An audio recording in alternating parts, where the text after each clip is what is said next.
Estamos juntos aqui com você em mais um Papo Sintonia pela sua 106.1, ao vivo no nosso canal do YouTube, para você que está acompanhando agora, ou depois essa entrevista também pode ser acessada em um dos nossos canais, para você que está assistindo no replay, também seja bem-vindo, bem-vinda, deixa aqui a sua pergunta e o seu comentário, porque vamos falar sobre um assunto que incomoda muito nós mulheres, a endometriose, vamos entender o que é endometriose, quais são as suas causas, os seus sintomas e também as possíveis formas de tratamento. Quem vai nos ajudar é o doutor Alexandre Amaral, ele que é médico ginecologista, especialista em endoscopia ginecológica, endometriose, pelo Hospital Pérola Baiton, em São Paulo, e atua como médico assistente no setor de endometriose do Hospital da Mulher, aqui em Salvador, uma referência em nosso estado para o atendimento e assistência à saúde feminina, e ele também faz parte do grupo de endometriose e fertilidade da Bahia UNEF. Bem-vindo, prazer recebê-lo aqui. Obrigado, Patrícia.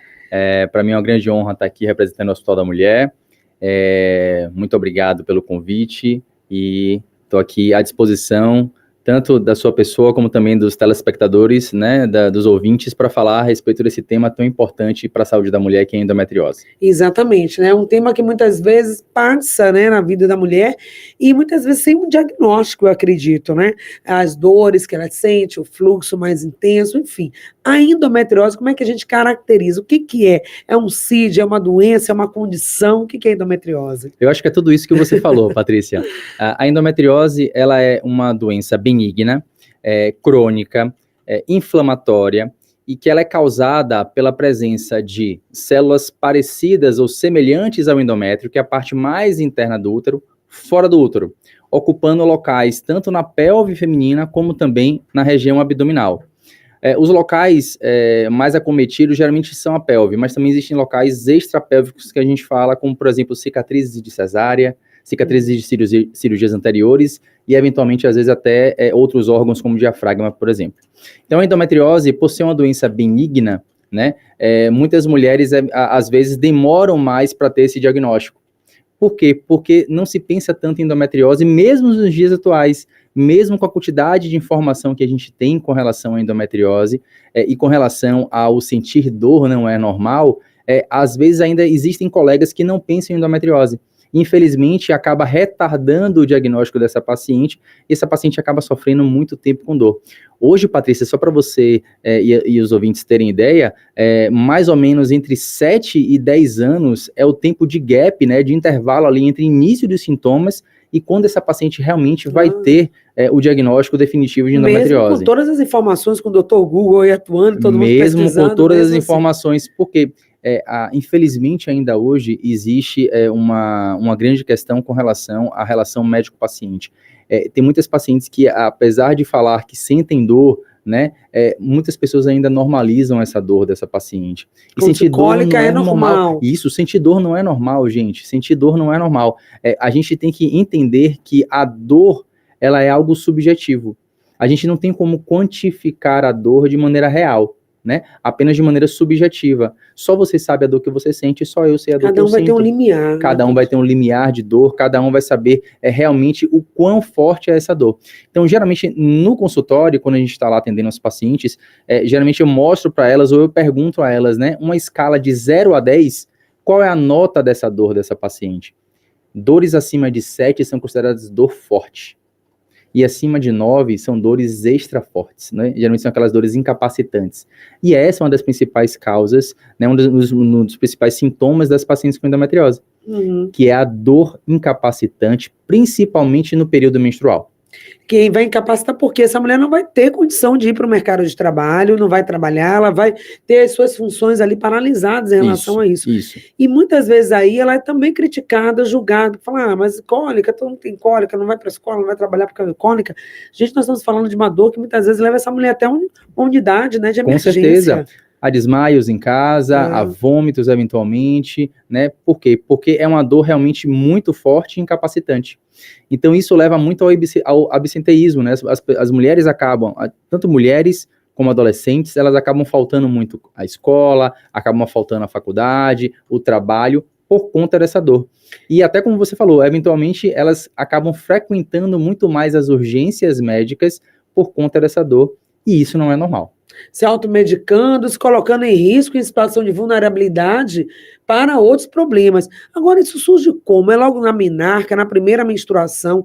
Se uma mulher tem endometriose, ela vai surgir logo nos primeiros períodos dos ciclos menstruais, ou isso tem a ver também com a idade, com o envelhecimento, com o ritmo de vida? Quais são as causas? Você começou a falar um pouquinho aí. A endometriose é uma doença que hoje a gente ainda não tem a real certeza de como ela surge. Existem várias teorias que podem justificar o aparecimento dessa endometriose. Uma das teorias mais comuns e mais faladas é a teoria da menstruação retrógrada. O que significa isso? Todo mês, quando a mulher eventualmente menstrua, parte dessa menstruação vai refluir pelas tubas uterinas e cair na cavidade abdominal pélvica dessa mulher. Essas células que são levadas para dentro da cavidade pélvica, elas acabam se impregnando no peritônio, que é toda aquela pelezinha, né, que recobre o nosso abdômen por dentro. E essas células acabam impregnando esse peritônio e formando as lesões de endometriose. Logo, se são células semelhantes ao endométrio, todo mês, quando esse endométrio ele sofre a ação do hormônio, principalmente o estrogênio, ele vai crescer, proliferar e vai sangrar. E essa reação inflamatória causada por essa lesão causa dor na paciente.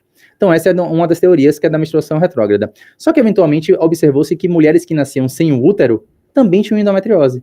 Então, não era por conta desse sangue que refluía pelas tubas uterinas. Nascia sem útero, pode acontecer. Pode acontecer. Ou ter aquele útero infantil, né, isso. E, eventualmente, coisas. ela pode ter endometriose. Ou seja, ela não é por conta desse sangramento que voltou pelas tubas uterinas. Então, existem outras teorias, como, por exemplo, a metaplasia celômica. O que significa isso? É a capacidade que o tecido tem de se transformar em outro tecido. Eventualmente, por ter ali uma mensagem, né, genética já armazenada, por algum motivo ela acaba se transformando em células de endometriose, causando a lesão. Mas uma das teorias mais recentes, e que eu acho que é uma das melhores teorias que explica a endometriose, é a teoria genética e epigenética. Ela significa que existe já uma programação genética, né, das células, para poder ela se transformar em células de endometriose, em células semelhantes ao endométrio. Entretanto, elas ficam quiescentes, quietas. E com o passar do tempo, e aí, como você falou, com a exposição a nível de estresse alto, isso, alimentação ruim, sedentarismo, tudo isso vai estimulando essas células a se transformar em células de endometriose. E, eventualmente, isso pode vir a causar endometriose na paciente. Então, a paciente, né, não teria como saber de alguma forma, né? Você vê que lá atrás, bebezinho, com o teste do pezinho, já pode fazer um rastreamento de várias doenças raras, inclusive. Ao longo da vida, a gente faz uma série de exames químicos, bioquímicos, né, para detectar aí os indicadores de doenças. E não aparece, em nenhum momento ela vai ter a ideia de que ela pode vir a desenvolver endometriose, até para se aumentar trabalho de autocuidado. Isso. Tem isso. Ainda não existe, prevenção. Ainda não existe nenhum tipo de exame específico para endometriose. Como você falou, como um teste do pezinho, por exemplo, né, ou até marcadores tumorais que sejam específicos para endometriose. A gente não tem esse exame ainda, tá? O que a gente sabe, e o diagnóstico principal da endometriose é um diagnóstico clínico. A gente tem que pensar na endometriose, fazer uma boa entrevista com essa paciente, uma boa anamnese, um bom exame físico para poder tentar identificar locais de dor nessa paciente, principalmente na região vaginal, né? E também associar isso a exames específicos, como, por exemplo, exames de imagem. Esses, sim, são os nossos grandes aliados no diagnóstico de endometriose. Tanto a ultrassonografia com preparo intestinal para mapeamento da endometriose, como também a ressonância magnética de pelve ou de abdômen total com preparo intestinal para mapeamento de endometriose, sendo laudado ou executado por profissionais capacitados e profissionais que são especialistas em endometriose, porque aí fica muito mais fácil de a gente conseguir identificar essa lesão na pelve da paciente. E, eventualmente, o diagnóstico definitivo da endometriose, ainda hoje, ele é histopatológico, que a gente fala, ou seja, a gente só vai ter a certeza de que realmente aquilo é endometriose através de uma biópsia. Então, só quando essa paciente for realmente operada, caso ela tenha realmente indicação, é que a gente vai ter o real diagnóstico. Entretanto, ainda se ela não tiver uma cirurgia, uma hipótese diagnóstica. A gente vai associar os sintomas clínicos dessa paciente, os achados de exame de imagem, e aí vamos fechar o diagnóstico ali de uma hipótese diagnóstica de endometriose. E tratá-la dessa forma. É isso que eu ia perguntar, é como ser um diagnóstico fechado, definitivo, qual vai ser a conduta médica, a orientação, específica para o tratamento mais assertivo dessa paciente? A gente tem que pensar que a endometriose, como ela é conhecida, como a doença dos 6 Ds, né? Mas eu falo que hoje ela não tem única e exclusivamente os 6 Ds. E quais são esses Ds? A dismenorreia, que é a dor no período menstrual, né, de forma cíclica, ou seja, todo mês quando essa paciente menstrua, ela tem dor, geralmente dor incapacitante. A dor para urinar durante o período menstrual, que é a disúria. A dor para defecar durante o período menstrual, que é a disquesia. A dor pélvica crônica, que é aquela dor que a paciente sente eventualmente todos os dias por cerca de 6 meses, mas fora do período menstrual. Isso é considerado uma dor pélvica crônica. A dificuldade para engravidar, né? Que também entra como um D por dificuldade, mas é a infertilidade que a endometriose tem. E a dispareunia, que é a dor durante o ato sexual. Então, esses são os principais sintomas da paciente com endometriose. Então, se chega uma paciente para você, ginecologista, com essas queixas, né, atente-se para investigar sobre endometriose e perguntar um pouco mais. Então, geralmente a endometriose também causa uma fadiga excessiva nessas pacientes, né, um cansaço extremo, estufamento abdominal no período menstrual, é bem característico da endometriose. Então, faça uma anamnese bem feita, uma entrevista bem feita com essa paciente, examine essa paciente, faça um toque vaginal, faça uma palpação abdominal para poder identificar locais de dor dessa paciente e associe isso à solicitação de exames como o ultrassom com preparo intestinal e a ressonância magnética. E aí a gente vai conseguir chegar ao diagnóstico. E como tratar essa paciente? A gente pode tratar de duas maneiras, né? A gente pode tratar tanto de forma clínica como de forma cirúrgica. Primeiro, sempre o mais simples, que é o clínico. E aí pode ser de duas formas também. Farmacológica e não farmacológica.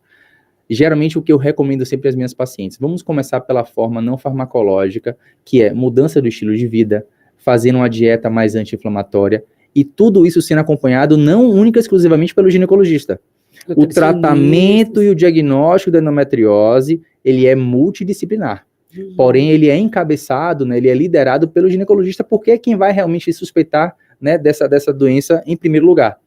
Então, o ginecologista especialista em endometriose é quem vai encabeçar essa paciente e vai nortear ela com relação ao tratamento, né? Então, encaminhar para um nutricionista para fazer uma alimentação mais anti-inflamatória, encaminhar eventualmente para um fisioterapeuta pélvico para poder avaliar, né, o assoalho pélvico dessa paciente. Eventualmente, algumas dessas pacientes têm dor única e exclusivamente, não apenas pela endometriose, mas também, às vezes, por terem pontos gatilhos, por tensão muscular na região pélvica, e, eventualmente, a gente consegue identificar isso no consultório, mas quem vai melhor tratar disso é o fisioterapeuta pélvico. A gente pode lançar mão também de acupuntura para essa paciente, para melhorar as dores. Quando existe um envolvimento do intestino, enviar para o coloproctologista para poder essa paciente ser avaliada por um coloproctologista. Quando existe um envolvimento do trato urinário, encaminhar para um urologista ou um uroginecologista para poder também avaliar essa paciente. E de maneira multidisciplinar, a gente conduzir essa paciente inicialmente por um tratamento não farmacológico, com mudança de estilo de vida. Porém, nem sempre isso é suficiente. Às vezes a gente tem que associar aí pelo menos... Feito tudo isso, e ela seguindo certinho a orientação. Certinho, bonitinho. Ela, não, doutor, tô fazendo. Mas na prática não. É o que geralmente acontece, viu, Patrícia? Que eu já tô falando que eu imagino. É o que geralmente acontece. A paciente chega, tá seguindo a dieta? Não, tô, doutor, tô sim. Na verdade, eu já sigo uma dieta, doutor. Mas você segue uma dieta realmente com um especialista, com um nutricionista, para poder te orientar? Porque, eventualmente, todos nós seguimos alguma dieta. Mas a gente realmente come na hora certa, a gente come a quantidade certa. E fazer exatamente, porque não pular aí as dicas, e aí porque às vezes também, talvez, a gente tem uma cultura, e o Brasil está aí no ranking do automedicação, e de achar que tudo vai ser pela medicalização, pelo remédio, né? Isso. Farmácia nada contra, ele é necessário também para auxiliar, mas se vai primeiro por essa primeira via, olha aí a responsabilidade profissional, né? Vamos começar por aqui, se tiver aquela paciente mais resistente realmente, que por outras questões vai precisar da medicação, ela vai tomar, porque, gente, remédio vai ajudar numa coisa, com certeza, mas vai complicar outra, é um sistema.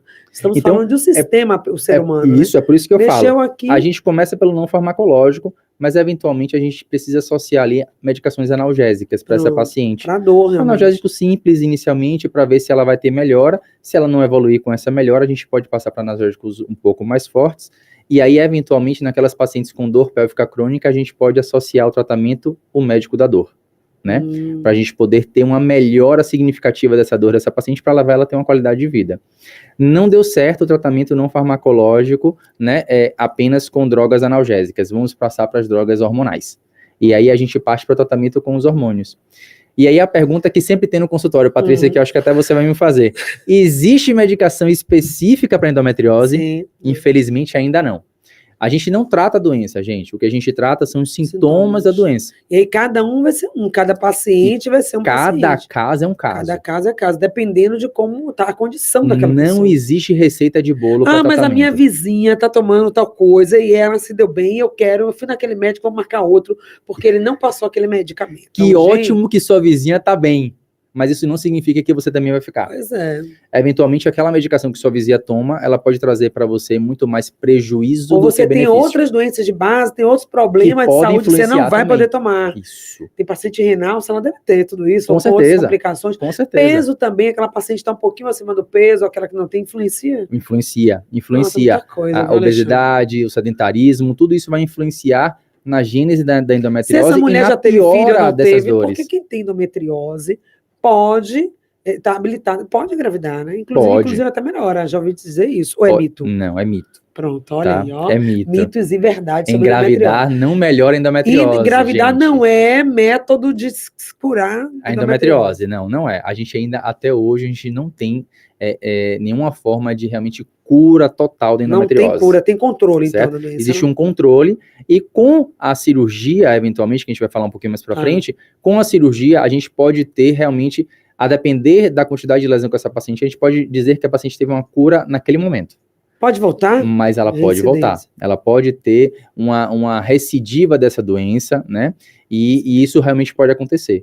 Então, voltando ali ao tratamento, a gente...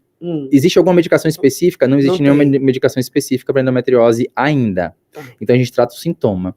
Então, com a medicação hormonal, a gente vai tentar fazer com que essa paciente, ela diminua os níveis hormonais, principalmente de estrogênio nela, para diminuir aquela reação inflamatória e, consequentemente, isso levar essa paciente a ter uma melhora da dor e uma qualidade de vida. Beleza. Toda aquela paciente que está em tratamento clínico, que vem tentando um tratamento clínico por pelo menos 6 meses, 1 ano, sem melhora, com modificação do estilo de vida, já fez uso de tratamentos hormonais, tá seguindo dieta, tá fazendo exercício físico, tá em acompanhamento com outros profissionais e não melhora. E aí, Alexandre, o que é que faz? Cirurgia. Aí é cirurgia.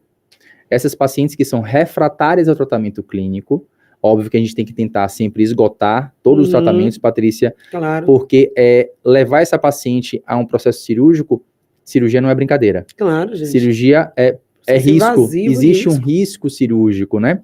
E a cirurgia de endometriose geralmente é uma cirurgia de grande porte, né? Então a gente tenta, ao máximo, tentar tratar essa paciente de maneira clínica, porém, quando não existe uma boa resposta desse tratamento clínico, aí essa paciente realmente tem que ir para o tratamento cirúrgico. E aí diminuir também a ansiedade, acho que também, não sei, lá no Hospital da Mulher, o atendimento psicológico também, para diminuir essa pressa de resolver. Claro, nós estamos falando de dor, porque não é você que está sentindo dor. Calma. Quem está sentindo a dor sabe o que é, mas aguardar, fazer isso de forma mais... com espaço mesmo, testando, vendo as possibilidades, antes de ir para o último ponto, que é a cirurgia. Fizemos todo um caminho até chegar à cirurgia. Isso. Então não pode chegar logo, eu quero me operar, soube que tem uma cirurgia aí, quero ficar boa, quero resolver meu problema de dor. E graças a Deus, lá no Hospital da Mulher, né, que falando um pouquinho do nosso serviço, é o único serviço do SUS no estado da Bahia, para tratamento real da endometriose do ponto de vista cirúrgico de alta complexidade, tá? Existem outros locais, né, como o Hospital Irmã Dulce, por exemplo, que faz tratamento clínico, mas referência para tratamento cirúrgico somos nós, do Hospital da Mulher, que fica ali no Largo de Roma, aqui em Salvador. Lá a gente tem uma equipe multidisciplinar para acompanhamento dessa paciente, não só a parte da ginecologia especializada em endometriose, como também a parte da coloproctologia. A gente tem acompanhamento com nutricionistas, acompanhamento com a equipe de psicólogas, para tentar deixar essa paciente da melhor maneira possível, acolhida, né, para que ela consiga ter um tratamento e volte a ter qualidade de vida, que é o nosso principal objetivo com essa paciente. Que essa mulher tenha, né, viva, sem dor, com qualidade, possa desenvolver as suas funções e fica tudo bem, independente da idade. Nós sabemos que não é porta aberta. Para endometriose Isso. tem que ser Não. indicado. Ela vai Não. primeiro passar pela unidade de saúde do seu bairro, ser indicada Isso. e adentrar lá. Geralmente, qual é o caminho dessa paciente? Ela passa geralmente por uma UBS, né, Unidade Básica de Saúde. Ela vai ter esse diagnóstico suspeitado de endometriose e a partir de algum exame que ela faça, se realmente existir ali a confirmação de uma suspeita de endometriose, ela vai ser encaminhada através do lista única, né, pela Central de Regulação ao nosso hospital. E aí lá ela vai ser atendida e vai ser acompanhada durante todo o tratamento dela de endometriose, até que um dia ela receba alta, com fé em Deus. Que maravilha. E já paciente jovem já pode fazer esse processo? Tem que ter com alguma idade específica? Por exemplo, aquela... A gente não tem nenhuma, vamos dizer assim, não existe um limite de idade inferior, nem existe um limite de idade superior. Por quê? Toda paciente que está no menacme, como a gente fala, né, ou seja, na vida reprodutiva, a partir da primeira menstruação, a paciente entra no menacme, tá certo? Até ela entrar na menopausa. Mas também existem aquelas pacientes que na pós-menopausa, que já tiveram diagnóstico de endometriose, precisam manter tratamento e acompanhamento, tá certo? Então, não existe um limite de idade. Entretanto, geralmente as pacientes adolescentes, elas demoram mais para poder ter acesso ao hospital, não só ao Hospital da Mulher, como qualquer hospital, por conta realmente da demora, do desacreditar dessa dor dessa paciente por ser adolescente, então isso demora um pouquinho mais. Lá, a média de idade das nossas pacientes está em torno ali dos 20 aos 45 anos, mais ou menos. Mas não tem essa média. Não. Olha, gente, foi uma aula aqui sobre endometriose, muitas informações, qualidade de vida, autoconhecimento, se observar como você está e buscar, sim, apoio, porque tem rede. Está aí o Hospital da Mulher, parabéns a toda a equipe, né? A doutora Alexandre, que esteve aqui com a gente, Amaral, e trouxe tantas informações pertinentes. Nosso tempo, infelizmente, acabou, só agradecer a sua presença. Muito obrigado a você, Patrícia, aos ouvintes, né? Às ouvintes, principalmente. Queria agradecer também ao Hospital da Mulher pela oportunidade, né? O nosso grupo lá está à disposição, somos coordenados pelo Dr. Heron Canguçu, tá certo? Grande especialista em endometriose também, e na nossa equipe contamos também com a doutora Carolina Ribeiro, doutor Paulo Vitor Soares, doutora Fernanda Sobreira e doutora Bruna Garrido, né? E eu estamos lá à disposição dessas pacientes, e caso queiram ter acesso às redes sociais, só entrar no Instagram, dr.alexandre Amaral, estou à disposição. Obrigada mais uma vez. Muito obrigado.